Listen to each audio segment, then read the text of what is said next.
Abraham, reconnect to my hotspot. Counsel, are you ready to proceed? Yes, Your Honor. What's the password? I'll text. You may. May it please the court.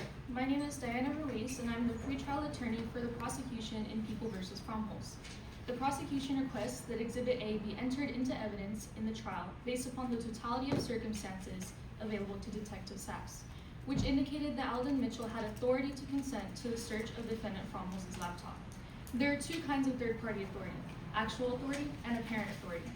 Apparent authority can be enhanced by the totality of circumstances, which are all the facts available to searching officers at the time of the search.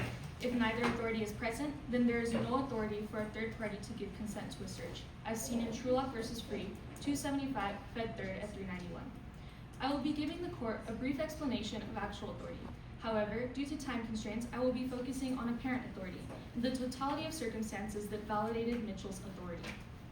Actual authority is present when a third party, such as Mitchell, possesses common authority over the place or item to be searched, such as the common area within the shared hotel suite between Alden Mitchell and the defendant. In the appellate court case of United States v. Kimwana, 383, Fed 3rd at 1215, the court considered the facts available to the officers at the time of the search to be sufficient to commence a search without a search warrant. Officers were aware that the third party carried a key to the hotel room, had spent the night in the hotel room, and had left possessions in the hotel room, all of which signaled third-party common authority and thus actual authority to consent to a search. Apparent authority is present under three elements. 1.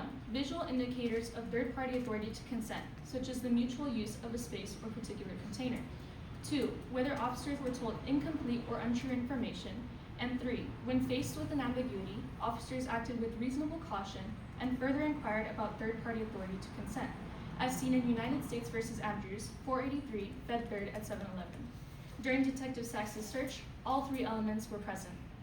In our case, Mitchell's actual authority evaporated at the door to the defendant's room, which Mitchell did not possess common authority over.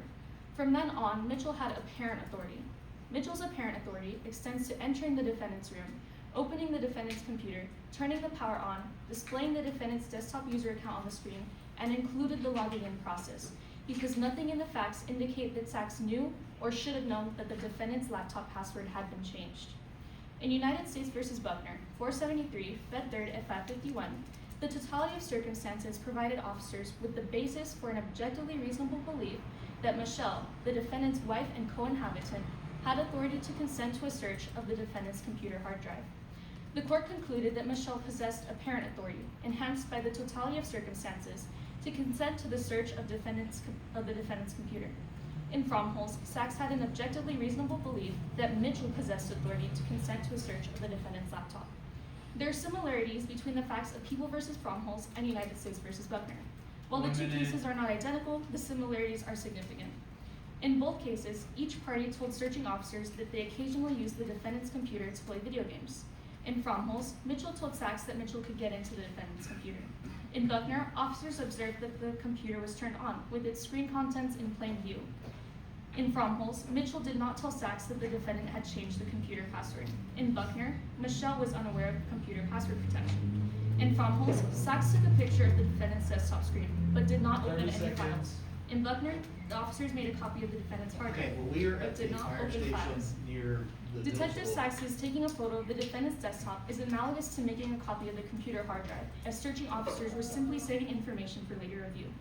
Once again, Your Honor, the prosecution requests that Exhibit A be entered into evidence in the trial.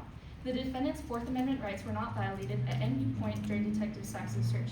The totality of circumstances supports Mitchell's apparent authority to consent to a search of the defendant's computer. Thank you, Your Honor. Thank you, counsel.